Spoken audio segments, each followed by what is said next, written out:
Mtume sallallahu alaihi wasallam anaendelea, anasema man fattara fihi saiman, yoyote ambaye kwamba atakayemfungulisha akampa futari mtu ambaye kwamba amefunga katika mwezi huu wa Ramadhani, kana maghfiratan lidhunubihi, inakuwa kule kumfuturisha aliyofunga ni sababu ya wewe kuondolewa madhambi yako.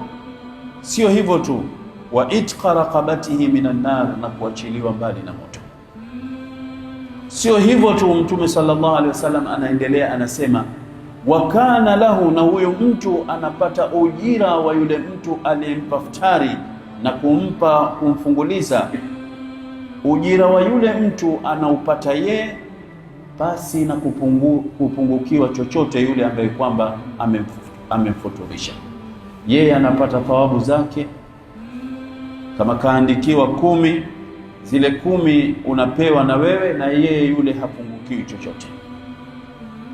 Angalia masahaba wa Mtume Muhammadin sallallahu alaihi wasallam walipokuwa na pupa katika kukimbia, katika kutenda mambo mazuri. Pale pale wakamuuliza Mtume sallallahu alaihi wasallam, ya Rasulullah, ewe mjumbe wa Mwenyezi Mungu, laisa kulluna, sio sote sisi, najidu, tunapata kumfuturisha aliyefunga. Wengine kati yetu maskini hatumiliki chochote, bali tuhitajia watu watufuturishe.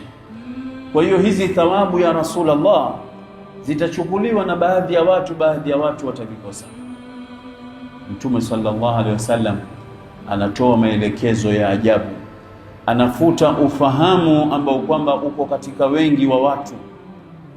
Anasema Mtume sallallahu alaihi wasallam, kufuturisha mtu msidhanie ni kumwekea masinia, kumwekea chakula hivi na hivi, bali hata kumpa tamra, tende, au kumsogezea fumbo la maji, au kumsogezea fumbo la maziwa.